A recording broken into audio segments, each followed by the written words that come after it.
लो जी कहानी सुना रहे हैं। बड़ी पुरानी कहानी है। शुरुआत करते हैं। कोई राजा सी, राजा नल सी। राजा नल तो कुआरा ही सी। राज भाग चला रहा सी। माता पिता सी ने उस है ही नहीं सन। तो जी ਉਹਦੇ बाग सी ਉਹਦਾ बड़ा तगड़ा। एक दिन की किया ਉਹਦੇ बाग ਦੇ ਵਿੱਚ हंस आए। हंस आए ਜਦੋਂ ਤੇ ਉਹਨਾਂ ਨੇ बाग ਦੇ ਵਿੱਚ बहुत उजाड़ा किया। तो उस बाग के माली ਜਦੋਂ आए राजे ਦੇ ਕੋਲ, राजे नल ਦੇ ਕੋਲ आए तो उन्हें राजे नल ਨੂੰ ਕਿਹਾ, राजा अपने बाग ਦੇ ਵਿੱਚ इस तरह करके अपने बाग ਦੇ ਵਿੱਚ हंस आए है तो उन्होंने बहुत उजाड़ा किया है, उन्होंने की बंदोबस्त होना चाहिए। तो राजा नल कहने लगे, जाओ जाल लाओ, जाल ला के उन्होंने पकड़ लो। जाल लाउंदियां करदियां सब हंस उड़ गए। एक हंस जाल दे विच फस गया। जो जाल दे विच फस गया तो उन्हें फड़ के राजे नल दे पास कोल ले आए। ले तो राजा जी कहते, राजे नूं कहंदे, माली कहने लगे, कहंदे राजा होर तां सब हंस उड़ गए जाल लाउंदियां, एक हंसा जाल दे विच फसिया ते इहनूं असीं तुहाडे कोल ले आए। तो मालियां नूं राजा कहने लग्या भी, कहंदा चलो इनू तुसीं चल के बनाओ तो बना के खावांगे। तो जिहड़ा हंस जानवर सी वो कहने लग्या भी, राजा तू मैनू बना के ते खा के की करेंगा, तुसीं मैनू छड्ड दिओ, मैं कोई तुहाडा कोई कारज निवार देंगा। तो राजा कहने लग्या, राजा नाल कहने लग्या भी तू मेरा कारज की निवार सकदा है? वो कहंदा जी मैं तुहाडी शादी कर सकदा। कहंदा भी इहो जी राणी सोहणी ना तो दुनिया ते है ते ना होनी, मैं थोड़ी शादी कर सकदा। कहंदा भी चल ठीक है। कहंदा जाओ इनू छड्ड दिओ। जदों हंस जानवर नूं छड्डिया तो राजे नल नूं कहण लग्या, हंस जानवर कहंदा जी तुहाडे कोई फोटो है, कोई तस्वीर तुहाडी? कहंदा भी है। कहंदा जी वो तुहाडी तस्वीर मैनूं दे दिओ। राजे नल दी फोटो लेके, राजा नल भी बड़ा सोहना सुंदर सी, ਉਹਦੀ ਲੈ के फोटो से हंस चल पिया। जो चल पिया तो उत्थों जो चलिया मारी उडारी तो जिथे एक राणी दमयंती सी, राणी दमयंती के बाग विच आ गया। जो ਉਹਦੇ बाग विच हंस आया, जिथों की वह राणी सैर करन आउंदी सी बाग दे विच, उस रस्ते दे विच वो जिहड़ी फोटो सी वो चित करके सीधी करके रख दी उन्हें। जो सीधी करके रखती तो राणी जो सैर करने वास्ते बाग दे विच आई तो उन्हें देखी फोटो, फोटो देखी तो फोटो वेख के उन्हें चुक ली। जो फोटो चुक ली तो गोलियां ने देखी।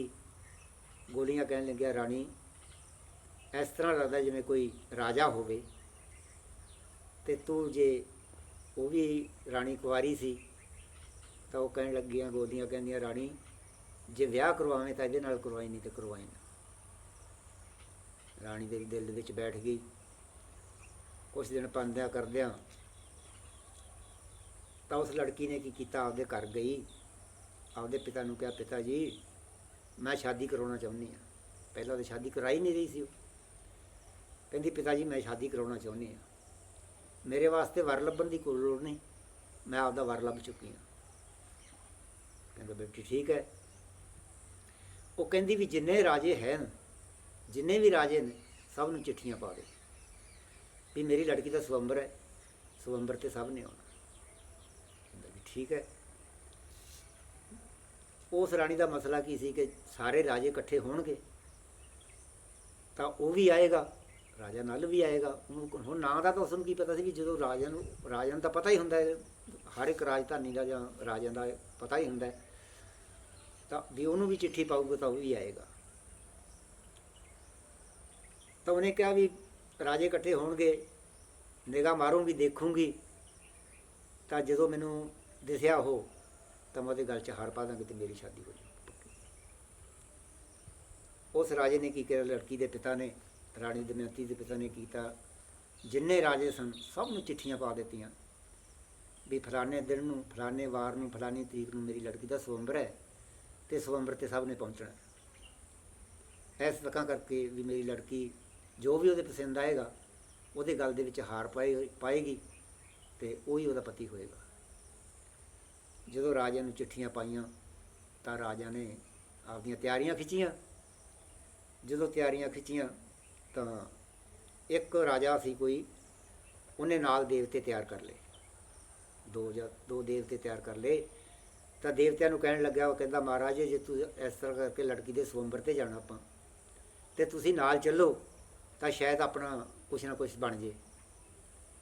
ਤਾਂ ਉਹ ਦੇਵਤੇ ਕਹਿਣ ਲੱਗੇ, ਭਲੇ ਲੋਕਾਂ ਸਾਡਾ ਕੀ ਕੰਮ ਆ, ਅਸੀਂ ਦੇਵਤੇ ਲੋਕ ਹੁੰਦੇ ਹਾਂ, ਸਾਡਾ ਤਾਂ ਕੋਈ ਕੰਮ ਮਸਲਾ ਹੀ ਨਹੀਂ, ਸਾਡਾ ਕੀ ਰੋਲ ਹੈ ਇਹਦੇ ਵਿੱਚ। ਕਹਿੰਦਾ ਨਹੀਂ ਮਹਾਰਾਜ ਤੁਸੀਂ ਜ਼ਰੂਰ ਚੱਲੋ। ਖੈਰ ਜੀ ਉਹ ਦੇਵਤਿਆਂ ਨੂੰ ਨਾਲ ਲੈ ਕੇ ਤੁਰ ਪਿਆ।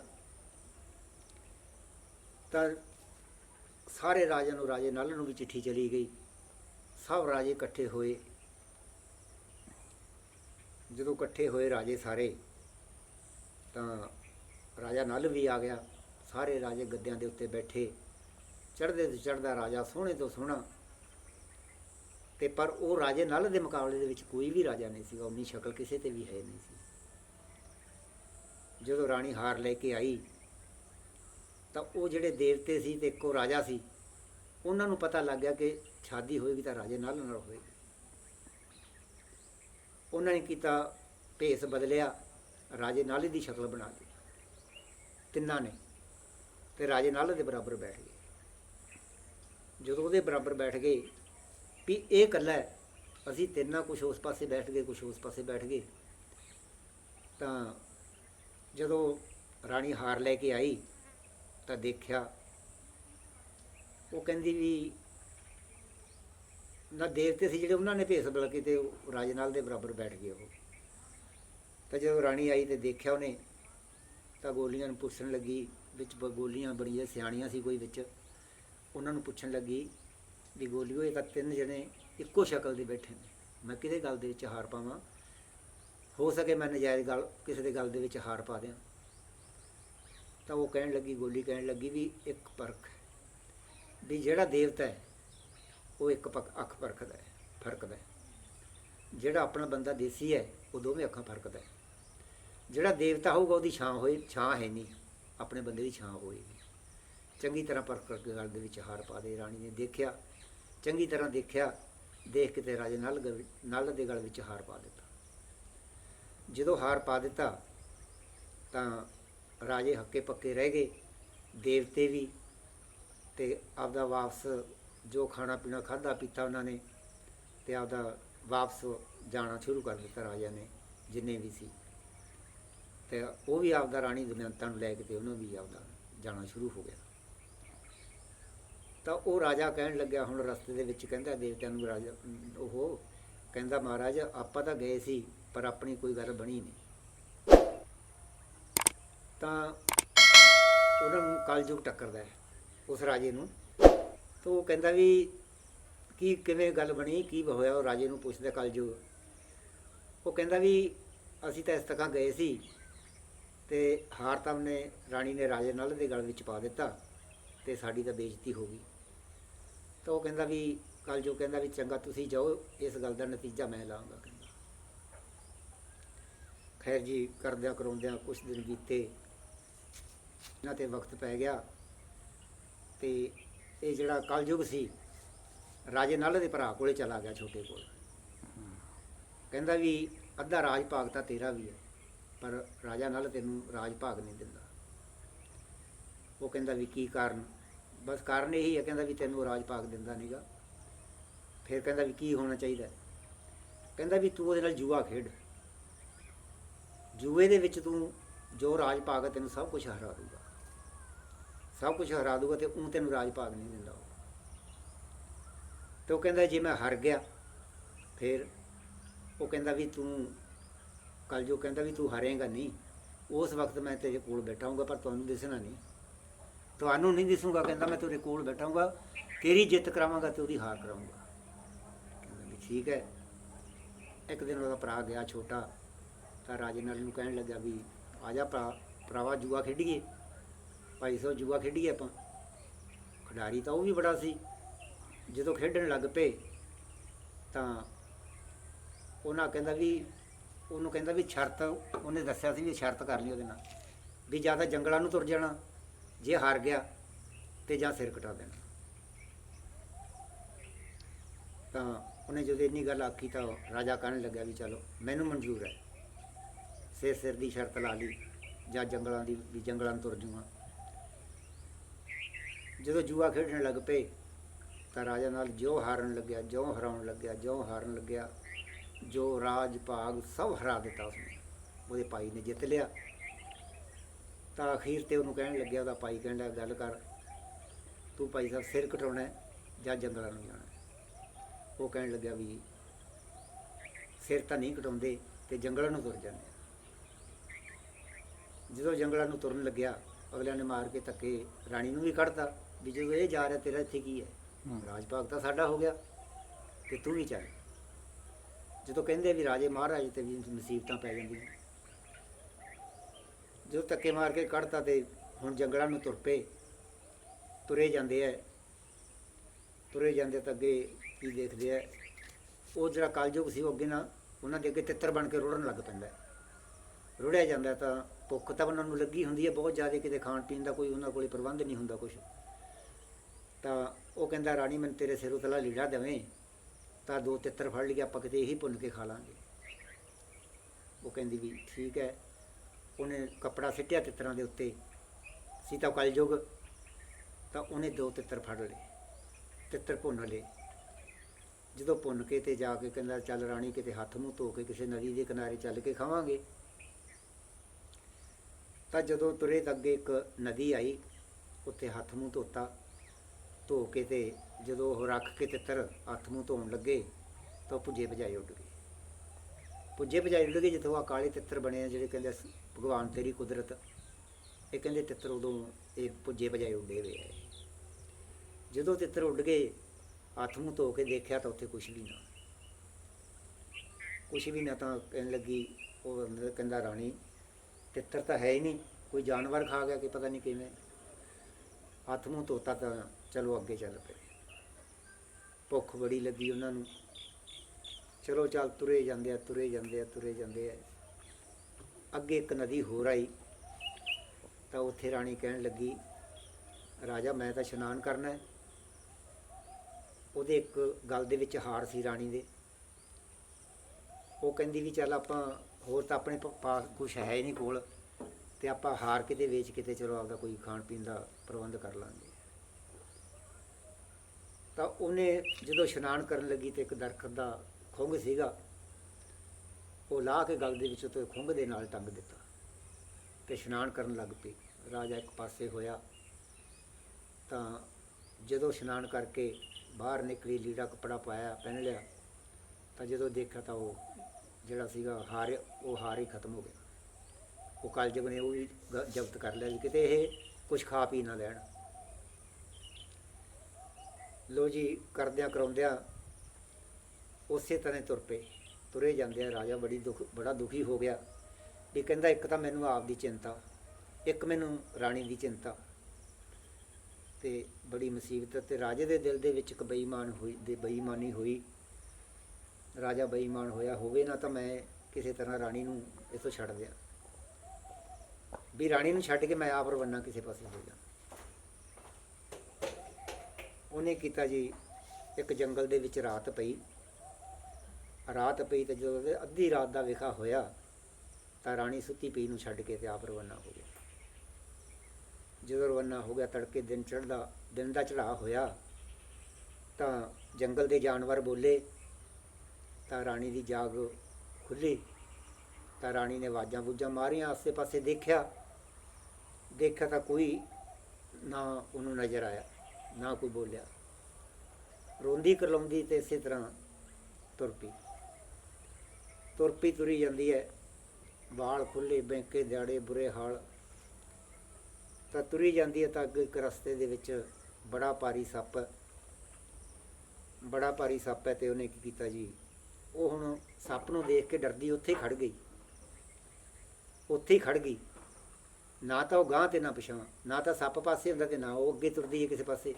ਹੁਣ ਜਾਵੇ ਕਿੱਧਰ? ਕੁਛ ਚਿਰ ਖੜਿਆ ਤਾਂ ਕੋਈ ਸ਼ਿਕਾਰੀ ਆਇਆ ਕਿਸੇ ਪਾਸਿਓਂ। ਉਹ ਸ਼ਿਕਾਰੀ ਨੇ ਕੀਤਾ, ਉਸ ਜਣੇ ਸੱਪ ਨੂੰ ਮਾਰ ਦਿੱਤਾ। ਸ਼ਿਕਾਰੀ ਨੇ ਸੱਪ ਨੂੰ ਮਾਰਿਆ। ਸੱਪ ਨੂੰ ਮਾਰ ਕੇ ਤੇ ਉਸ ਰਾਣੀ ਦੀ ਜਾਨ ਬਾਂਹ ਫੜੀ ਸ਼ਿਕਾਰੀ ਨੇ। ਉਹਨੂੰ ਕਹਿੰਦਾ ਵੀ ਤੂੰ ਕਿੱਧਰ ਫਿਰਦੀ ਆਂ ਇਕੱਲੀ, ਚੱਲ ਮੇਰੇ ਨਾਲ। ਉਹ ਕਹਿੰਦੀ ਮੈਂ ਤੇਰੇ ਨਾਲ ਨਹੀਂ ਜਾਂਦੀ। ਕਹਿੰਦੀ ਜਾਂਦੀ ਕਿਉਂ ਨਹੀਂ, ਮੈਂ ਤੈਨੂੰ ਲੈ ਕੇ ਜਾਊਂਗਾ, ਮੈਂ ਸੱਪ ਮਾਰਿਆ ਤੇਰੀ ਜਾਨ ਬਚਾਈ ਹੈ, ਤੂੰ ਜਾਂਦੀ ਕਿਉਂ ਨਹੀਂ? ਕਹਿੰਦੀ ਨਹੀਂ ਮੈਂ ਤੇਰੇ ਨਾਲ ਨਹੀਂ ਜਾ ਸਕਦੀ। ਉਹ ਬਹੁਤ ਹੀ ਜ਼ਿਆਦਾ ਖੜਾ ਕਰਨ ਲੱਗ ਪਿਆ ਰਾਣੀ ਦਾ, ਕਿ ਕਹਿੰਦਾ ਮੈਂ ਤੈਨੂੰ ਲੈ ਕੇ ਹੀ ਜਾਣਾ। ਬਾਂਹ ਫੜ ਲਈ, ਛੱਡੇ ਨਾ। ਪਰਮਾਤਮਾ ਨੇ ਸੋਚਿਆ ਵੀ ਇਹ ਤਾਂ ਖੜਾ ਬਹੁਤ ਕਰਦਾ, ਨਹੀਂ। ਪਰਮਾਤਮਾ ਸ਼ੇਰ ਦਾ ਰੂਪ ਧਾਰ ਕੇ ਆਇਆ ਤਾਂ ਉਹਨੇ ਸ਼ਿਕਾਰੀ ਨੂੰ ਮਾਰ ਦਿੱਤਾ। ਜਦੋਂ ਸ਼ਿਕਾਰੀ ਨੂੰ ਮਾਰ ਕੇ ਤੇ ਉਹ ਆਪਦੇ ਸ਼ੇਰ ਥਾਂ ਟਿਕਾਣੇ ਚਲਾ ਗਿਆ। ਥਾਂ ਟਿਕਾਣੇ ਚਲਾ ਗਿਆ ਤਾਂ ਉਹ ਵਿਚਾਰੀ ਅੱਗੇ ਤੁਰ ਪਈ। ਜਦੋਂ ਅੱਗੇ ਤੁਰ ਪਈ ਤੇ ਤੁਰਦਿਆਂ ਤੁਰਦਿਆਂ ਕੋਈ ਊਠਾਂ ਦੀਆਂ ਡਾਰਾਂ ਵਾਲੇ ਜਾ ਰਹੇ ਸੀ ਤੇ ਉਹਨੇ ਕੀ ਕੀਤਾ ਜੀ, ਉਹਨਾਂ ਨੂੰ ਆਖਣ ਲੱਗੀ ਵੀਰੋ ਤੁਸੀਂ ਜਿੱਥੋਂ ਤੱਕ ਜਾਓਗੇ ਥੋੜੇ ਸਾਰੇ ਮੇਰਾ ਸਫ਼ਰ ਹੋ ਜਾਊਗਾ, ਥੋੜੇ ਸਾਰੇ ਮੈਂ ਤੁਰੀ ਚੱਲਾਂਗੀ ਤੁਹਾਡੇ ਨਾਲ, ਤੇ ਜਿੱਥੇ ਵੀ ਤੁਸੀਂ ਡੇਰਾ ਲਾਓਗੇ ਚਲੋ ਮੈਂ ਰਾਤ ਨੂੰ ਤੁਹਾਡਾ ਕੋਈ ਰੋਟੀ ਪਾਣੀ ਬਣਾ ਦੂੰਗੀ, ਤੇ ਮੈਨੂੰ ਤੁਹਾਡਾ ਸਾਰਾ ਜੋ ਇਕੱਲੀ ਮੈਂ ਉਹ ਤਾਂ ਰਾਤ ਬਰਾਤੇ ਮੈਨੂੰ ਡਰ ਲੱਗਦਾ। ਕਿ ਕਈ ਵਿੱਚ ਸਿਆਣੇ ਬੰਦੇ ਸੀ ਕਿ ਉਹਦੀ ਹਾਲਤ ਦੇਖ ਕੇ, ਵਾਲ ਖੁੱਲ੍ਹੇ ਬੁਰੇ ਹਾਲ ਵੇਖ ਕੇ ਦਿਹਾੜੇ ਉਹਦੀ ਹਾਲਤ ਦੇਖ ਕੇ, ਕਈ ਵਿੱਚ ਜਿਹੜੀ ਮੰਡੀਰ ਸੀ ਉਹ ਤਾਂ ਕਹਿੰਦੀ ਸਾਲਿਓ ਕੋਈ ਡੈਣ ਹੈ ਰਾਤ ਨੂੰ ਆਪਾਂ ਨੂੰ ਡਰਾਊਗੀ ਅਤੇ ਆਪਾਂ ਇਹਨੂੰ ਨਾਲ ਨਾ ਰਲਾਈਏ। ਕਈ ਵਿੱਚ ਸਿਆਣੇ ਬੰਦੇ ਸੀ ਉਹ ਵੀ ਕਹਿਣ ਲੱਗੇ ਵੀ ਉਹ ਆਪਣਾ ਕੀ ਲੈਂਦੀ ਵਿਚਾਰੀ, ਵਿਪਤਾ ਦੀ ਮਾਰੀ ਹੈ, ਮੁਸੀਬਤ ਪਈ ਹੈ, ਕੀ ਪਤਾ ਕਿਸ ਮੁਸੀਬਤ ਦੀ ਮਾਰੀ ਹੈ, ਅਤੇ ਚਲੋ ਆਪਣਾ ਕੀ ਲੈਂਦੀ, ਆਪਣਾ ਰੋਟੀ ਪਾਣੀ ਬਣਾ ਦੇਗੀ ਅਤੇ ਚਲੋ ਆਪਣੇ ਸਾਰੇ ਜਿੱਥੇ ਤੇ ਕਿਤੇ ਜਾਣਾ ਵਿਚਾਰੀ ਜਾਵੜੂਗੀ। ਖੈਰ ਜੀ ਉਹ ਨਾਲ ਰਲਾ ਕੇ ਤੇ ਤੁਰ ਪਏ।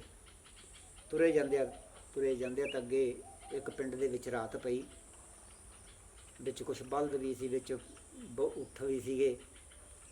ਅਤੇ ਜਦੋਂ ਰਾਤ ਦਾ ਟਾਈਮ ਹੋਇਆ, ਰਾਤ ਉਹਨਾਂ ਨੇ ਉੱਥੇ ਬਲਦ ਬੰਨ੍ਹ ਦਿੱਤੇ, ਊਠ ਬੰਨ੍ਹ ਦਿੱਤੇ। ਜਦੋਂ ਬੰਨ੍ਹਤੇ ਤੇ ਰਾਤ ਦਾ ਟਾਈਮ ਉਹ ਰੋਟੀ ਪਾਣੀ ਕਰਿਆ, ਪਕਾਇਆ, ਖਾਧਾ, ਖਾ ਕੇ ਸੌਂ ਗਏ। ਕੋਈ ਕਦੀ ਉਹਨੇ ਵਿਚਾਰੀ ਮੁਸੀਬਤ ਦੀ ਮਾਰੀ ਨੇ ਖਾਧੀ ਕਿ ਨਾ ਖਾਧੀ, ਤਾਂ ਰਾਤ ਨੂੰ ਪੈ ਗਏ। ਜਦੋਂ ਸੌਂ ਗਏ ਇੱਕ ਪਾਸੇ ਹੋ ਕੇ ਵਿਚਾਰੀ ਉਹ ਪੈ ਗਈ। ਅਤੇ ਕਲਯੁਗ ਨੇ ਕੀ ਕੀਤਾ, ਰਾਤ ਨੂੰ ਬਣ ਕੇ ਹਾਥੀ ਮਾਰੀਆਂ ਚੀਕਾਂ। ਤਾਂ ਜਦੋਂ ਉਸਨੇ ਮਾਰੀਆਂ ਚੀਕਾਂ ਰਾਤ ਨੂੰ ਦੇ ਜਿਹੜੇ ਬਲਦ ਸੀ ਉੱਠ ਡਰਾ ਡਰੂ ਦਿੱਤੇ, ਆਪ ਵੀ ਲੁਕ ਗਏ, ਭੱਜ ਭੁੱਜ ਕੇ ਕਿਸੇ ਪਾਸੇ ਲੋਕ ਲੱਗ ਗਏ। ਜੋ ਲੋਕ ਗਏ ਅਤੇ ਉਹ ਵੀ ਇੱਕ ਥੋੜ੍ਹੀ ਜਿਹੀ ਦੂਰ ਕੋਈ ਕਿਸੇ ਜਾਨਵਰ ਦੀ ਖੁੱਡ ਸੀ ਅਤੇ ਉਹਦੇ ਵਿੱਚ ਜਾ ਕੇ ਲੁਕ ਕੇ ਉਹ ਵੀ ਬੈਠ ਗਈ। ਕਿਉਂਕਿ ਉਹਨਾਂ ਨੇ ਪਹਿਲਾਂ ਕਿਹਾ ਸੀਗਾ, ਉਹ ਮੰਡੀਰ ਨੇ ਕਿਹਾ ਸੀ ਇਹ ਕੋਈ ਡੈਣ ਆਪਾਂ ਨੂੰ ਰਾਤ ਨੂੰ ਡਰਾਏਗੀ। ਉਹਨਾਂ ਦਾ ਸੱਚ ਬਣ ਗਿਆ। ਜਦੋਂ ਸੱਚ ਬਣ ਗਿਆ ਤਾਂ ਜਦੋਂ ਉਹ ਹਾਥੀ ਦੀਆਂ ਡਾਰਾਂ ਟੱਪ ਗਈਆਂ ਤਾਂ ਮਗਰੋਂ ਇਕੱਠੇ ਹੋਏ।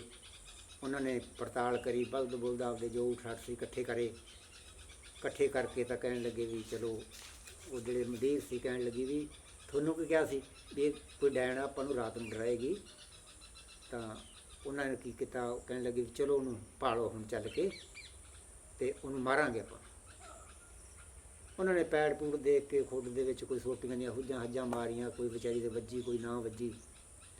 ਅਤੇ ਉਹਨਾਂ ਨੇ ਸੋਚਿਆ ਕਿ ਆਪਾਂ ਉਹ ਇੱਥੇ ਹੀ ਹੈ, ਡੈਣਾ ਜੀ ਕਿਤੇ ਗਈ ਨਹੀਂ, ਅਤੇ ਉਹ ਰਾਤ ਨੂੰ ਆਪਾਂ ਨੂੰ ਫੇਰ ਡਰਾਏਗੀ ਅਤੇ ਆਪਣੇ ਹੁਣ ਰਾਤੋਂ ਰਾਤ ਇੱਥੋਂ ਡੰਡਾ ਡੇਰਾ ਪੱਟੋ, ਚੱਲਦੇ ਆ। ਉਹਨਾਂ ਨੇ ਆਪਦੀਆਂ ਹੇੜਾਂ ਇਕੱਠੀਆਂ ਕਰੀਆਂ, ਬਲਦ ਬੁਲਦ ਖੋਲ੍ਹੇ ਹੇੜਾਂ 'ਤੇ ਆਪਦਾ ਲੈ ਕੇ ਤੁਰ ਪਏ। ਜੋ ਤੁਰ ਪਏ ਤਾਂ ਦੇਖਿਆ ਵੀ ਹੁਣ ਜਦੋਂ ਹਨੇਰੀ ਰਾਤ ਦੇ ਵਿੱਚ ਜਾਂ ਕਿੱਲਾ ਜਾਂ 2 ਕਿੱਲੇ ਵਾਟ ਦੂਰ ਹੈ, ਅਤੇ ਉਹ ਵੀ ਨਿਕਲ ਕੇ ਅਤੇ ਉਹਨਾਂ ਦੇ ਮਗਰ, ਉਹਨਾਂ ਦੇ ਬੋਲਦਿਆਂ ਦੇ ਸਾਰੇ ਉਹਨਾਂ ਦੇ ਗੱਲਾਂ ਕਰਦਿਆਂ ਦੇ ਆਵਾਜ਼ ਦੇ ਸਾਰੇ ਉਹਨਾਂ ਦੇ ਮਗਰ ਤੁਰੀ ਗਈ। ਜਦੋਂ ਮਗਰ ਤੁਰੀ ਗਈ ਅਤੇ ਅੱਗੇ ਇਕੱਲੀ ਰਹਿ ਗਈ ਤਾਂ ਕਰਦੀ ਕਰਾਉਂਦੀ ਉਹ ਆਪਦੇ ਮਾਤਾ ਪਿਤਾ ਦੇ ਘਰ ਆ ਗਈ। ਮਾਤਾ ਪਿਤਾ ਦੇ ਘਰ ਆ ਗਈ ਤਾਂ ਉਹਨੇ ਆ ਕੇ ਹਾਲਾਤ ਦੱਸੀ ਆਪਦੇ ਪਿਤਾ ਨੂੰ ਵੀ ਪਿਤਾ ਜੀ ਆਹ ਗੱਲ ਹੈ, ਸਾਡੇ 'ਤੇ ਮੁਸੀਬਤ ਪੈ ਗਈ ਬੜੀ, ਅਤੇ ਮੇਰਾ ਘਰ ਵਾਲਾ ਜਿਹੜਾ ਰਾਜਾ ਨਲ ਸੀ ਮੈਨੂੰ ਰਾਤ ਨੂੰ ਛੱਡ ਕੇ ਜੰਗਲਾਂ ਦੇ ਵਿੱਚ ਤੁਰ ਗਿਆ, ਪਤਾ ਨਹੀਂ ਕਿੱਥੇ ਨਹੀਂ। ਤਾਂ ਉਹ ਲੜਕੀ ਦੇ ਪਿਤਾ ਨੇ, ਰਾਣੀ ਦਮਯੰਤੀ ਦੇ ਪਿਤਾ ਨੇ ਕਿਹਾ ਵੀ ਜਾਓ ਜਿੱਥੇ ਵੀ ਹੈ, ਉਹਨੇ ਅੱਡੋ ਅੱਡ ਸ਼ਹਿਰਾਂ ਦੇ ਵਿੱਚ ਕੀ ਹਰ ਜਗ੍ਹਾ 'ਤੇ ਉਹਨੇ ਬੰਦੇ ਭੇਜਤੇ ਵੀ ਜਿੱਥੇ ਵੀ ਹੈ ਕਿਤੇ ਉਹਦੀ ਪੜਤਾਲ ਕਰੋ ਅਤੇ ਉਹਨੂੰ ਲੱਭ ਕੇ ਲਿਆਓ। ਤਾਂ ਉਹ ਕਹਿਣ ਲੱਗੇ ਜੀ ਸਾਨੂੰ ਕੋਈ ਉਹਦਾ ਕੀ ਪਤਾ ਲੱਗੂਗਾ ਵੀ ਕਿਵੇਂ ਆ ਕਿਵੇਂ ਨਹੀਂ। ਹਾਂ ਉੱਥੋਂ ਜਦੋਂ ਇਹ ਤਾਂ ਇੱਧਰ ਹੋ ਗਈ, ਜਦੋਂ ਰਾਜਾ ਨਲ ਜਾ ਰਿਹਾ ਸੀ ਛੱਡ ਕੇ ਉਹਨੂੰ, ਤੁਰਿਆ ਜਾਂਦਾ ਤਾਂ ਅੱਗੇ ਉਹਨੂੰ ਇੱਕ ਝੱਲ ਨੂੰ ਅੱਗ ਲੱਗੀ ਹੋਈ ਸੀ ਬਹੁਤ ਜ਼ਿਆਦਾ, ਤੇ ਉਹਦੇ ਵਿੱਚੋਂ ਆਵਾਜ਼ ਆਵੇ ਮੈਨੂੰ ਕੱਢ ਲਓ, ਇਹ ਬਚਾ ਲਓ, ਕੱਢ ਲਓ, ਬਚਾ ਲਓ। ਤਾਂ ਉਹ ਰਾਜੇ ਨਲ ਨੇ ਸੋਚਿਆ ਵੀ ਕਹਿੰਦਾ ਜੇ ਆਪਣੇ ਪਿੱਛੇ ਕਿਸੇ ਦੀ ਜਾਨ ਬਚ ਜੇ ਤੇ ਆਪਾਂ ਨੂੰ ਕੀ ਫਰਕ ਪੈਂਦਾ, ਅੱਗ ਲੱਗੀ ਹੋਈ ਹੈ ਤੇ ਅੱਗ ਦੇ ਵਿੱਚ ਕੋਈ ਫਸੀ ਹੋਈ ਹੈ ਚੀਜ਼ ਤੇ ਜਿਹੜੀ ਆਵਾਜ਼ ਆ ਰਹੀ ਹੈ ਮੈਨੂੰ ਕੱਢ ਲਓ, ਬਚਾ ਲਓ। ਤਾਂ ਜਦੋਂ ਗਿਆ, ਅੱਗ ਦੇ ਨੇੜੇ ਗਿਆ ਤਾਂ ਵਿੱਚ ਸੈਂਕੜੇ ਮਣ ਦਾ ਸੱਪ ਪਿਆ ਹੋਇਆ। ਤਾਂ ਰਾਜਾ ਨਾਲ ਕਹਿਣ ਲੱਗਾ ਵੀ ਠੀਕ ਹੈ, ਤੂੰ ਕਹਿੰਦਾ ਵੀ ਮੈਨੂੰ ਬਚਾ ਲਓ, ਤੇ ਕਹਿੰਦਾ ਵੀ ਤੇਰੇ ਤੂੰ ਸੈਂਕੜੇ ਮਣ ਦਾ ਜੋ ਵਜਨ ਹੈ ਤੇਰੇ 'ਚ, ਤੇ ਮੈਂ ਤੈਨੂੰ ਚੱਕ ਨਹੀਂ ਸਕਦਾ, ਤੇ ਮੈਂ ਤੈਨੂੰ ਬਾਹਰ ਕਿਸ ਤਰ੍ਹਾਂ ਕੱਢਾਂ। ਤਾਂ ਉਹ ਸੱਪ ਕਹਿਣ ਲੱਗਾ ਵੀ ਮੈਂ ਆਪਦਾ ਛੋਟਾ ਜਿਹਾ ਰੂਪ ਬਣਾ ਲੈਣਾ ਜੇ ਤੂੰ ਮੈਨੂੰ ਅੱਗ ਤੋਂ ਬਾਹਰ ਕੱਢ ਲੈਣਾ। ਕਹਿੰਦਾ ਵੀ ਠੀਕ ਹੈ। ਉਹਨੇ ਕੀ ਕੀਤਾ, ਜਿੱਦਾਂ ਆਮ ਸੱਪ ਹੁੰਦੇ ਹੈ ਜਿਵੇਂ ਹੁਣ ਹੈਗੇ, ਤਾਂ ਉਹਨੇ ਛੋਟਾ ਰੂਪ ਬਣਾ ਲਿਆ। ਤਾਂ ਉਹਨੇ ਕੀ ਕੀਤਾ, ਅੱਗ ਦੇ ਵਿੱਚੋਂ ਕੱਢ ਕੇ ਬਾਹਰ ਰੱਖ ਲਿਆ। ਜਦੋਂ ਬਾਹਰ ਰੱਖ ਲਿਆ ਤਾਂ ਉੱਤੇ ਇਸ ਤਰ੍ਹਾਂ ਦੇਖਣ ਲੱਗ ਗਿਆ ਉਹ ਵੀ ਕਿੱਥੇ ਦਾ ਸੇਕ ਲੱਗਿਆ, ਕਿਤੇ ਸੇਕ ਲੱਗਿਆ ਜਾਂ ਕਿਵੇਂ, ਜਾਂ ਕੀ ਗੱਲ ਹੈ ਵੀ ਕਿੰਨਾ ਕੁ ਜਲ ਗਿਆ। ਇਹ ਦੇਖਣ ਲੱਗ ਹੀ ਜਾਂਦੇ ਆਪਾਂ। ਜਦੋਂ ਦੇਖਣ ਲੱਗਾ ਤਾਂ ਉਹਨੇ ਕੀ ਕੀਤਾ, ਉਹਦੇ ਮੱਥੇ ਵਿੱਚ ਡੰਗ ਮਾਰ ਦਿੱਤਾ ਰਾਜੇ ਨਲ ਦੇ।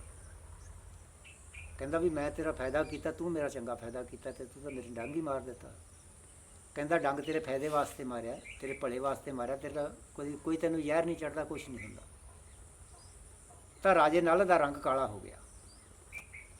ਜਦੋਂ ਰੰਗ ਕਾਲਾ ਹੋ ਗਿਆ ਤਾਂ ਉਹ ਕਹਿਣ ਲੱਗਾ ਵੀ ਮੈਂ ਕੋਈ ਤੈਨੂੰ ਜ਼ਹਿਰ ਨਹੀਂ ਚੜ੍ਹਦਾ, ਵੀ ਤੈਨੂੰ ਉੱਧਰੋਂ ਉਹਦੇ ਭਰਾ ਨੇ ਛੱਡੇ ਸੀ ਬੰਦੇ ਵੀ, ਇਹਨੂੰ ਜਿੱਥੇ ਵੀ ਤੁਹਾਨੂੰ ਮਿਲੇ ਤੇ ਉਹਨੂੰ ਗੋਲੀ ਮਾਰ ਕੇ ਮਾਰ ਦਿਓ, ਮੈਂ ਸਿਰਫ ਤੇਰਾ ਰੰਗ ਕਾਲਾ ਕੀਤਾ। ਉਹ ਨਾਗ ਕਹਿਣ ਲੱਗਾ ਵੀ ਮੈਂ ਤੇਰਾ ਰੰਗ ਕਾਲਾ ਕੀਤਾ ਕਿ ਤੂੰ ਕਿਸੇ ਸਿਆਣ 'ਚ ਨਾ ਆਵੇ, ਜਿਹੜੇ ਤੇਰੇ ਭਰਾ ਦੇ ਬੰਦੇ ਉਹ ਤੈਨੂੰ ਲੱਭਦੇ ਫਿਰਦੇ ਤੈਨੂੰ ਮਾਰਨ ਵਾਸਤੇ, ਤੇ ਤੇਰਾ ਸਿਰਫ ਇਸ ਵਾਸਤੇ ਤੇਰਾ ਰੰਗ ਕਾਲਾ ਕੀਤਾ ਕਿ ਤੂੰ ਸਿਆਣ 'ਚ ਨਾ ਆਵੇਂ। ਚਲੋ ਚੱਲ ਰਾਜਾ ਨਾਲ ਤੁਰ ਪਿਆ ਉੱਥੋਂ। ਇੰਨੀ ਗੱਲ ਕਰਕੇ ਤੁਰਿਆ ਜਦੋਂ ਤਾਂ ਅੱਗੇ ਇੱਕ ਸ਼ਹਿਰ ਦੇ ਵਿੱਚ ਗਿਆ। ਉੱਥੇ ਕੋਈ ਰਾਜਾ ਨੌਕਰੀਆਂ ਦਿੰਦਾ ਸੀ, ਜਿਵੇਂ ਕੋਈ ਕਿਸੇ ਕਿਸਮ ਦਾ ਵੀ ਕੰਮ ਕਰ ਸਕਦਾ ਹੈ, ਕੋਈ ਰੱਥ ਚਲਾ ਸਕਦਾ ਹੈ, ਜਾਂ ਕੋਈ ਹੋਰ ਮਸ਼ੀਨਰੀ ਚਲਾ ਸਕਦਾ ਹੈ, ਜਾਂ ਕੋਈ ਖੇਤੀਬਾੜੀ ਦਾ ਕਰ ਸਕਦਾ ਹੈ, ਜਿਹੋ ਜਿਹਾ ਕੋਈ ਕੰਮ ਕਰ ਸਕਦਾ ਸੀ ਉਹੋ ਜਿਹਾ ਉਹਨੂੰ ਮਤਲਬ ਕੰਮ ਦਿੰਦਾ ਸੀ ਉਹ। ਤਾਂ ਇਹ ਖੁਦ ਆਪ ਰਾਜਾ ਸੀ। ਉੱਥੇ ਲੋਕ ਹੁਣ ਜਾਇਆ ਕਰਨ, ਮੇਰੇ ਵਰਗੇ ਤੇਰੇ ਵਰਗੇ, ਉਹਨੂੰ ਰਾਜਾ ਪੁੱਛਿਆ ਕਰੇ ਵੀ ਤੂੰ ਕੀ ਕੰਮ ਕਰ ਸਕਦਾ ਹੈ। ਉਹ ਆਪਦਾ ਦੱਸਿਆ ਕਰਨੀ ਜੀ ਮੈਂ ਤਾਂ ਆਹ ਜ਼ਿਮੀਂਦਾਰਾ ਕਰ ਸਕਦਾ, ਜਾਂ ਮੈਂ ਕੋਈ ਆਹ ਨੌਕਰੀ ਕਰ ਸਕਦਾ, ਉਹਨੂੰ ਉਹੋ ਜਿਹੀ ਨੌਕਰੀ ਦੇ ਦਿਆ ਕਰੇ ਤੇ ਕੰਮ 'ਤੇ ਲਾ ਦਿਆ ਕਰੇ। ਰਾਜਾ ਨਾਲ ਵੀ ਜਾਇਆ ਕਰੇ ਵੀ ਮੈਂ ਵੀ ਕਿਤੇ ਨੌਕਰੀ ਕਰ ਲਵਾਂ। ਇਹ ਜਾਇਆ ਕਰੇ ਤਾਂ ਉਹਦੀ ਇੰਨੀ ਹਿੰਮਤ ਨਾ ਪਵੇ ਮੈਂ ਰਾਜੇ ਨੂੰ ਕਹਾਂ ਵੀ ਰਾਜਾ ਮੈਨੂੰ ਵੀ ਨੌਕਰੀ ਦਿਓ। ਇੱਕ ਦਿਨ ਉਹ ਰਾਜਾ, ਉਹ ਸ਼ਹਿਰ ਦਾ ਰਾਜਾ ਸੀ ਜਿਹੜਾ ਆਪ ਪੁੱਛਣ ਲੱਗਾ ਵੀ ਕਾਕਾ ਤੂੰ ਕਿੰਨੇ ਦਿਨ ਹੋ ਗਏ ਇੱਥੇ ਆਉਂਦੇ ਨੂੰ, ਤੂੰ ਵੀ ਦੱਸ ਤੂੰ ਕੋਈ ਕੰਮ ਕਰ ਸਕਦਾ ਜਾਂ ਨਹੀਂ ਕਰ ਸਕਦਾ। ਉਹ ਕਹਿੰਦਾ ਰਾਜਾ ਮੈਂ ਕੰਮ ਤਾਂ ਕਰ ਸਕਦਾ। ਕੀ ਕਰ ਸਕਦਾ? ਕਹਿੰਦਾ ਜੀ ਮੈਨੂੰ ਘੋੜਿਆਂ ਦੀ ਚੰਗੀ ਪਰਖ ਹੈ ਅਤੇ ਮੈਂ ਰੱਥ ਤੋਰ ਲੈਂਦਾ, ਅਤੇ ਮੈਨੂੰ ਘੋੜਿਆਂ ਦੀ ਚੰਗੀ ਪਰਖ ਹੈ। ਉਹਨੇ ਜਿੰਨੇ ਘੋੜਿਆਂ ਵਾਲੇ ਅਤੇ ਰਥਾਂ ਵਾਲੇ ਸੀ ਉਹਨਾਂ ਦੇ ਉੱਤੇ ਸਰਦਾਰ ਬਣਾ ਦਿੱਤਾ ਉਸਨੂੰ। ਜਦੋਂ ਬਣਾ ਦਿੱਤਾ ਉਹ ਤਾਂ ਉੱਥੇ ਰਹਿ ਪਈ, ਅਤੇ ਨਾ ਇਹ ਤਾਂ ਉੱਥੇ ਰਹਿ ਪਿਆ। ਰਾਣੀ ਦਮਯੰਤਾ ਆਪਦੀ ਮਾਸੀ ਦੇ ਸ਼ਹਿਰ ਆ ਗਈ, ਪੇਕਿਆਂ ਦੇ ਨਹੀਂ ਗਈ, ਆਪਦੇ ਘਰੇ ਨਹੀਂ ਗਈ। ਤਾਂ ਉਹਨੇ ਇਹਦੀ ਮਾਸੀ ਕੋਲੇ ਰਹਿਣ ਲੱਗ ਪਈ, ਉੱਥੇ ਆਪਦੀ ਮਾਸੀ ਕੋਲ ਕਿਸੇ ਸ਼ਹਿਰ ਦੇ ਵਿੱਚ ਰਹਿਣ ਲੱਗ ਪਈ। ਜਦੋਂ ਰਹਿਣ ਲੱਗ ਪਈ ਅਤੇ ਉਹ ਰਾਜੇ ਨੇ ਜਦੋਂ ਬੰਦੇ ਇਕੱਲੇ ਵੀ ਜੋ ਉਹਨਾਂ ਨੂੰ ਲੱਭ ਕੇ ਲਿਓ, ਕਿਤੋਂ ਵੀ ਲਿਓ ਭਾਵੇਂ, ਤਾਂ ਕਰਦੇ ਕਰਾਉਂਦੇ ਫਿਰਦੇ ਫਿਰਾਉਂਦੇ ਜਿੱਥੇ ਰਾਣੀ ਦਮਯੰਤਾ ਸੀ ਤਾਂ ਉੱਥੇ ਇੱਕ ਗਿਆ। ਕਹਿੰਦਾ ਵੀ ਇੱਥੇ ਘਰ ਚੰਗਾ ਯਾਰ, ਭੁੱਖ ਬੜੀ ਲੱਗੀ ਹੈ, ਚੰਗਾ ਘਰ ਹੈ ਇਹ, ਅਤੇ ਹੋਏ ਤਾਂ ਕੋਈ ਇੱਥੋਂ ਆਪਾਂ ਕੋਈ ਲੱਸੀ ਪਾਣੀ ਜਾਂ ਰੋਟੀ ਪਾਣੀ ਆਪਾਂ ਨੂੰ ਮਿਲ ਜੇ। ਤਾਂ ਉਹਨੇ ਜਾ ਕੇ ਜਦੋਂ ਰੋਟੀ ਮੰਗੀ ਵੀ ਭਾਈ ਮੈਂ ਮੁਸਾਫਰ ਨਾਲ ਰਾਹੀਂ ਹਾਂ ਅਤੇ ਮੈਨੂੰ ਕੋਈ ਪ੍ਰਸ਼ਾਦੇ ਚਾਹੀਦੇ ਜੇ, 2-4 ਮਿਲ ਜਾਣ। ਤਾਂ ਉਹਨਾਂ ਨੇ ਉਸੇ ਲੜਕੀ ਨੂੰ ਉਹਨੇ ਨਿਸ਼ਾਨੀਆਂ ਦੱਸੀਆਂ ਹੋਈਆਂ ਸੀਗੀਆਂ ਰਾਣੀ ਦਮਯੰਤੀ ਦੀਆਂ, ਉਹਦੇ ਪਿਤਾ ਨੇ ਜਿਹਨੇ ਭੇਜੇ ਸੀ ਬੰਦੇ, ਵੀ ਇਸ ਤਰ੍ਹਾਂ ਦੀ ਲੜਕੀ ਹੈ, ਇੰਨਾ ਕੱਦ ਹੈ, ਇਹੋ ਜਿਹਾ ਰੰਗ ਰੂਪ ਹੈ, ਇਸ ਤਰ੍ਹਾਂ ਬੋਲਦੀ ਹੈ, ਇਸ ਤਰ੍ਹਾਂ ਬੋਲਦੀ ਹੈ। ਤਾਂ ਉਹਨਾਂ ਨੇ ਜਦੋਂ ਉੱਥੇ ਗਿਆ, ਉਹਨੇ ਪ੍ਰਸ਼ਾਦੇ ਮੰਗੇ ਤਾਂ ਉਹਦੀ ਮਾਸੀ ਨੇ ਕੀ ਕੀਤਾ, ਉਸੇ ਰਾਣੀ ਦਮਯੰਤੀ ਨੂੰ ਕਹਿੰਦੀ ਜਾ ਬਾਹਰ ਕੋਈ ਰਾਹੀ ਹੈ, ਮੁਸਾਫਰ ਹੈ, ਉਹਨੂੰ 4 ਪ੍ਰਸ਼ਾਦੇ ਦੇ ਆ ਅਤੇ ਜਾ। ਉਹ ਲੈ ਕੇ ਪ੍ਰਸ਼ਾਦੇ ਆਈ ਜਦੋਂ, ਤਾਂ ਉਹ ਹੁਣ ਜਿਹੜਾ ਗਿਆ ਸੀ ਲਾਭ ਭਾਲ ਵਾਸਤੇ, ਪ੍ਰਸ਼ਾਦੇ ਫਕੜ ਲਏ ਅਤੇ ਉਸਨੇ ਉਹਨੂੰ ਬੁਲਾਇਆ ਵੀ, ਬੋਲੀ ਵੀ ਉਸੇ ਢੰਗ ਨਾਲ ਹੀ ਜਿਵੇਂ ਉਹਨੂੰ ਦੱਸਿਆ ਸੀਗਾ, ਰੰਗ ਰੂਪ ਵੀ ਉਹਦਾ ਉਸੇ ਤਰ੍ਹਾਂ ਹੀ, ਸਾਰਾ ਕੁਛ ਉਹਨੇ ਸਾਰੀਆਂ ਗੱਲਾਂ ਕੈਚ ਕਰ ਲਈਆਂ, ਕਰਕੇ ਤੇ ਆਪਦਾ ਵਾਪਸ ਆ ਗਿਆ। ਵਾਪਸ ਆ ਕੇ ਰਾਜੇ ਨੂੰ ਕਹਿਣ ਲੱਗਾ ਵੀ ਰਾਜਾ, ਫਲਾਣੇ ਸ਼ਹਿਰ ਦੇ ਵਿੱਚ ਜਿਸ ਤਰ੍ਹਾਂ ਵੀ ਤੁਸੀਂ ਦੱਸਿਆ ਸਾਰਾ ਕੁਛ, ਉਹੀ ਰੰਗ, ਉਹੀ ਰੂਪ, ਉਹੀ ਕੱਦ, ਉਹੀ ਬੋਲੀ, ਸਾਰਾ ਕੁਝ, ਤੇ ਫਲਾਣੇ ਥਾਂ ਉਹ ਲੜਕੀ ਹੈਗੀ। ਕਹਿੰਦਾ ਵੀ ਠੀਕ ਹੈ। ਉਹਨੇ ਕੀਤਾ, ਗਿਆ ਰਾਜਾ ਖੁਦ ਆਪ ਲੜਕੀ ਦਾ ਬਾਪ ਗਿਆ, ਜਾ ਕੇ ਵੇਖਿਆ ਤਾਂ ਉਹਨੂੰ ਵੀ ਪਤਾ ਲੱਗਿਆ ਜਦੋਂ ਵੀ ਗਿਆ ਉਹ, ਤਾਂ ਗਾਂ ਹੁਣ ਉਹਨੂੰ ਤਾਂ ਪਤਾ ਹੀ ਸੀਗਾ, ਉਹ ਲੜਕੀ ਤਾਂ ਕਦੇ ਗਈ ਨਹੀਂ ਸੀ ਉਹਨੂੰ, ਤਾਂ ਉਹਨਾਂ ਜਦੋਂ ਦੇਖਿਆ ਤਾਂ ਸਾਡਾ ਰਿਸ਼ਤੇਦਾਰ ਹੈ ਰਾਜਾ, ਤਾਂ ਉਹ ਮਾਫੀਆਂ ਮੰਗਣ ਲੱਗ ਗਈ ਉਹਦੀ ਮਾਸੀ। ਚੰਗਾ ਉਹਨੇ ਮਤਲਬ ਮਾਣ ਤਾਣ ਕਰਿਆ, ਚੰਗਾ ਲੀੜਾ ਕੱਪੜਾ ਪਵਾਇਆ। ਪਹਿਲਾਂ ਤਾਂ ਨੌਕਰਾਨੀ ਦੇ ਹਿਸਾਬ 'ਚ ਹੀ ਰਹੀ ਸੀ ਉੱਥੇ, ਵੀ ਨੌਕਰਾਨੀ ਹੈ, ਅਤੇ ਉਹਦੀ ਮਾਸੀ ਨੇ ਫਿਰ ਉਹ ਆਦੀ ਮੈਨੂੰ ਮਾफ़ ਕਰ ਦੇ, ਮੈਂ ਨੌਕਰਾਨੀ ਬਣਾ ਕੇ ਰੱਖਿਆ, ਅਤੇ ਸਾਨੂੰ ਕੀ ਪਤਾ ਸਾਡੀ ਲੜਕੀ ਹੈ ਤੂੰ। ਅਤੇ ਭਾਈ ਉਹਨੇ ਕੀ ਕੀਤਾ, ਫਿਰ ਉਹ ਰਾਜਾ ਆਪਦੀ ਲੜਕੀ ਨੂੰ ਲੈ ਕੇ ਘਰ ਆਇਆ। ਫਿਰ ਉਹਨੇ ਕਿਹਾ ਵੀ ਜਾਓ ਉਹਨੂੰ, ਰਾਜੇ ਨੂੰ ਜਿੱਥੇ ਵੀ ਤੁਹਾਨੂੰ ਲੱਭਦਾ ਰਾਜਾ ਨਾਲ, ਉਹਨੂੰ ਲੱਭ ਕੇ ਲਿਆਓ। ਤਾਂ ਉਹਨੂੰ ਦੱਸਿਆ ਜੀ ਉਹਦੀ ਕੋਈ ਨਿਸ਼ਾਨੀ, ਰਾਣੀ ਦੱਸਦੀ ਹੈ, ਰਾਣੀ ਦਮਯੰਤੀ ਵੀ ਕਿ ਸਾਰਿਆਂ ਨਾਲੋਂ ਰੰਗ ਵੀ ਸਾਫ਼ ਹੋਊਗਾ, ਸੋਹਣਾ ਹੋਊਗਾ ਸਾਰਿਆਂ ਨਾਲੋਂ, ਭਾਵੇਂ 100 ਬੰਦੇ ਦੇ ਵਿੱਚ ਖੜਾ ਹੋਵੇ ਤਾਂ ਹੱਥ ਉੱਚਾ ਹੋਊਗਾ ਸਾਰਿਆਂ ਨਾਲੋਂ। ਕਹਿੰਦੇ ਜੀ ਠੀਕ ਹੈ। ਤਾਂ ਉਹਨੇ ਕੀਤਾ ਜੀ, ਕਰਦਿਆਂ ਕਰਾਉਂਦਿਆਂ ਤਾਂ ਉੱਥੇ ਵੀ ਉੱਪੜ ਗਿਆ ਕੋਈ। ਜਦੋਂ ਉੱਥੇ ਉੱਪੜ ਗਿਆ ਤਾਂ ਜਦੋਂ ਦੇਖਿਆ ਉਹਨੇ ਜਾ ਕੇ, ਤਾਂ ਵੀ ਕੋਈ ਬੰਦਾ 150 ਬੰਦਾ ਇਕੱਠਾ ਉੱਥੇ, ਜਦੋਂ ਨੌਕਰੀ ਤੋਂ ਆਉਂਦੇ ਸਾਰੇ ਨੌਕਰ ਇਕੱਠੇ ਹੋ ਜਾਂਦੇ ਉੱਥੇ, ਜਿਹੜੇ ਰਾਜੇ ਦੀ ਨੌਕਰੀ ਕਰਦੇ ਸੀ ਸਾਰੇ ਨੌਕਰ, ਕੋਈ ਕਾਸੇ ਵਾਲਾ ਕੋਈ ਕਾਸੇ ਵਾਲਾ, ਸਾਰੇ ਇਕੱਠੇ ਹੋ ਜਾਂਦੇ। ਜਦੋਂ ਉਹਨੇ ਆ ਕੇ ਦੇਖਿਆ ਤਾਂ ਸਾਰਿਆਂ ਨਾਲੋਂ ਹੱਥ ਉੱਚਾ, ਅਤੇ ਬੜਾ ਨੈਣ ਨਕਸ਼ ਵੀ ਸੋਹਣੇ, ਅਤੇ ਪਰ ਜਿਹੜਾ ਇੱਕ ਰੰਗ ਸੀ ਉਹ ਰੰਗ ਨਾ ਮਿਲਿਆ। ਜਦੋਂ ਰੰਗ ਨਾ ਮਿਲਿਆ ਤਾਂ ਉਹਨੇ ਆਖਿਆ ਵੀ ਬੜੀ ਗਲਤ ਗੱਲ ਹੋ ਗਈ, ਬਾਕੀ ਤਾਂ ਸਭ ਕੁਝ ਸਹੀ ਹੈ, ਅਤੇ ਜਿਹੜਾ ਉਹਨੇ ਕਿਹਾ ਵੀ ਰੰਗ ਬਹੁਤ ਸੋਹਣਾ ਹੈ, ਤਾਂ ਇਹਦਾ ਤਾਂ ਰੰਗ ਐ ਵੀ ਜਿਵੇਂ ਕਾਲੇ ਤਵੇ ਨਾਲ ਜਿੱਦ ਕੇ ਜੰਮਿਆ ਹੁੰਦਾ, ਐਡਾ ਕਾਲਾ ਰੰਗ ਹੈ। ਤਾਂ ਉਹਨੇ ਕੀਤਾ ਜੀ ਕੁਛ ਨਹੀਂ, ਉਹਨੇ ਉੱਥੋਂ ਵਾਪਸ ਆ ਗਿਆ। ਵਾਪਸ ਆ ਕੇ ਉਹਨੇ ਆਖਿਆ, ਜਾ ਕੇ ਉਹ ਲੜਕੀ ਦੇ ਪਿਤਾ ਨੂੰ ਕਹਿਣ ਲੱਗਿਆ, ਲੜਕੀ ਨੂੰ ਕਹਿਣ ਲੱਗਿਆ ਜੀ, ਕਹਿੰਦਾ ਹੋਰ ਤਾਂ ਸਭ ਕੁਛ ਠੀਕ ਹੈ, ਕੱਦ ਵੀ ਬੜਾ ਹੈ, ਸਭ ਤੋਂ ਹੱਥ ਉੱਚਾ ਹੈ ਕੱਦ ਉਹਦਾ, ਨੈਣ ਨਕਸ਼ ਵੀ ਬਹੁਤ ਸੋਹਣੇ ਹੈ, ਪਰ ਗੱਲ ਵੀ ਕੀਤੀ ਵੀ ਇੱਕ ਲੜਕੀ ਜੰਗਲਾਂ ਦੇ ਵਿੱਚ ਮੈਂ ਘੇਰ ਰੱਖੀ, ਗੱਲ ਵੀ ਕਰੀ। ਜਦੋਂ ਮੈਂ ਇੰਨੀ ਗੱਲ ਕਰੀ ਉਹਦੇ ਅੱਖਾਂ ਦੇ ਵਿੱਚੋਂ ਹੰਝੂ ਆ ਗਏ ਤਾਂ ਰੋ ਪਿਆ। ਫਿਰ ਮੈਨੂੰ ਪਾਸੇ ਕਰਕੇ ਪੁੱਛਿਆ ਵੀ ਦੱਸ ਕਿਵੇਂ ਸੀ ਕਹਾਣੀ ਉਹ। ਤਾਂ ਮੈਂ ਕਿਹਾ ਵੀ ਜਦੋਂ ਤੈਨੂੰ ਉਹ ਗੱਲ ਮੈਂ ਉੱਥੇ ਵੀ ਦੱਸ ਚੁੱਕਾ, ਹੁਣ ਤਾਂ ਕੀ ਪੁੱਛਣਾ ਮੇਰੇ ਕੋਲ, ਅਤੇ ਉਹਦੀਆਂ ਅੱਖਾਂ ਭਰ ਆਈਆਂ। ਤਾਂ ਇੰਨੀ ਗੱਲ ਕਰਕੇ ਤੇ ਮੈਂ ਉਹ ਵਾਪਸ ਆ ਗਿਆ। ਜਦੋਂ ਵਾਪਸ ਆ ਕੇ ਉਹਨੇ ਦੱਸਿਆ ਜੀ, ਕਹਿੰਦਾ ਹੋਰ ਸਭ ਕੁਝ ਸਹੀ ਆ। ਉਹਨੇ ਅੱਡ ਕਰਕੇ ਵੀ ਪੁੱਛਿਆ, ਉਹਦੀਆਂ ਅੱਖਾਂ ਦੇ ਵਿੱਚੋਂ ਪਾਣੀ ਆ ਗਿਆ, ਅਤੇ ਪਰ ਉਹਦਾ ਰੰਗ ਨਹੀਂ ਮਿਲਿਆ ਜੀ, ਹੋਰ ਸਾਰਾ ਕੁਝ ਸਹੀ ਹੈ। ਤਾਂ ਉਹਨੇ ਕੀ ਕੀਤਾ, ਰਾਣੀ ਕਹਿਣ ਲੱਗੀ, ਆਪਦੇ ਪਿਤਾ ਨੂੰ ਕਹਿਣ ਲੱਗੀ, ਪਿਤਾ ਜੀ, ਉਹਨੇ ਦੱਸਤਾ ਜਾ ਕੇ ਵੀ ਉਹ ਨੌਕਰੀ ਕਰਦਾ ਹੈ, ਅਤੇ ਉਹਨੇ ਜਾ ਕੇ ਆਖਿਆ ਤਾਂ ਉਹ ਰਾਣੀ ਦਮਯੰਤੀ ਕਹਿਣ ਲੱਗੀ ਜੀ, ਤੁਸੀਂ ਆਪਦੇ ਪਿਤਾ ਨੂੰ ਕਹਿਣ ਲੱਗੀ, ਪਿਤਾ ਜੀ ਤੁਸੀਂ ਇਹ ਕੰਮ ਕਰੋ ਕਿ ਮੇਰਾ ਦੁਆਰੇ ਸਵੰਬਰ ਚਾ ਦਿਓ, ਦੁਆਰੇ ਚਾ ਦਿਓ, ਰਾਜਿਆਂ ਨੂੰ ਚਿੱਠੀਆਂ ਪਾ ਦਿਓ, ਅਤੇ ਸਾਰੇ ਇਕੱਠੇ ਹੋਣਗੇ ਤਾਂ ਉਹ ਜ਼ਰੂਰ ਆਏਗਾ। ਜਿਹੜਾ ਵੀ ਨੌਕਰ ਹੈ ਉਹ ਰੱਥ ਚਲਾਉਂਦਾ ਹੈ, ਜਿੰਨਾ ਰੱਥ ਉਹ ਤੇਜ਼ ਚਲਾਉਂਦਾ ਕੋਈ ਚਲਾ ਨਹੀਂ ਸਕਦਾ, ਅਤੇ ਉਹ ਰਾਜਾ ਟ੍ਰੇਨਿੰਗ ਉਹਦੀ ਟਰਾਈ ਲੈਣ ਦਾ ਮਾਰਾ ਰਾਜਾ ਉਹਨੂੰ ਜ਼ਰੂਰ ਲੈ ਕੇ ਆਏਗਾ, ਜਿਹੜੇ ਰਾਜੇ ਦਾ ਨੌਕਰ ਹੈ, ਜਿਹੜਾ ਰੱਥ ਚਲਾਊਗਾ ਉਹ। ਉਹਨੇ ਕਿਹਾ ਵੀ ਠੀਕ ਹੈ।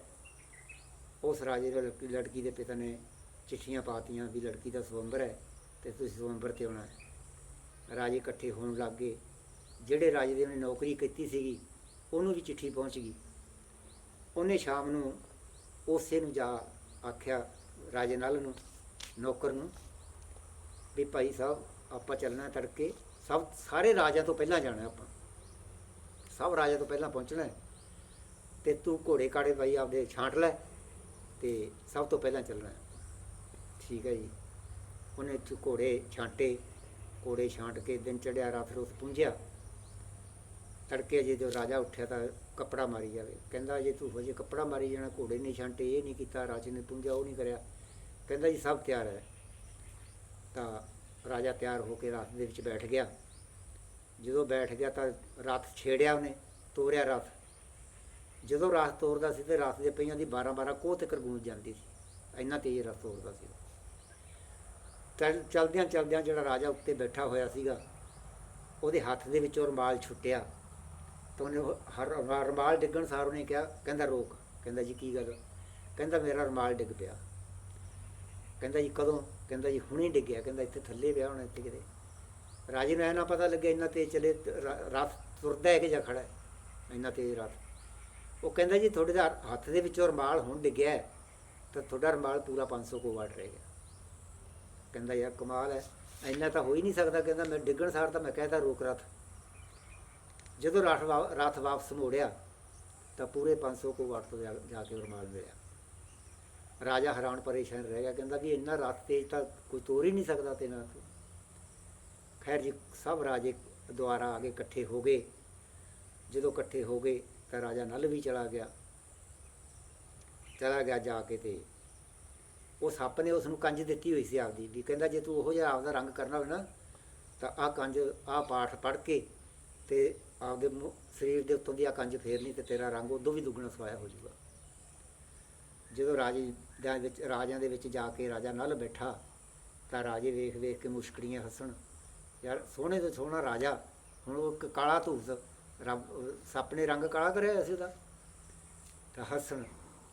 ਜਦੋਂ ਉਹਨੇ ਦੇਖਿਆ ਰਾਣੀ ਦਾ ਟਾਈਮ ਹੋਇਆ ਹਾਰ ਲੈ ਕੇ ਆਉਣ ਦਾ, ਉਹਨੇ ਬੁੱਕਲ ਮਾਰੀ ਖੇਸ ਦੀ, ਕੰਬਲ ਦੀ ਬੁੱਕਲ ਮਾਰੀ ਤੇ ਪਾਠ ਕਰਕੇ ਤੇ ਉਹ ਕੰਜ ਆਪਦੇ ਸਰੀਰ ਉੱਤੋਂ ਦੀ ਫੇਰੀ।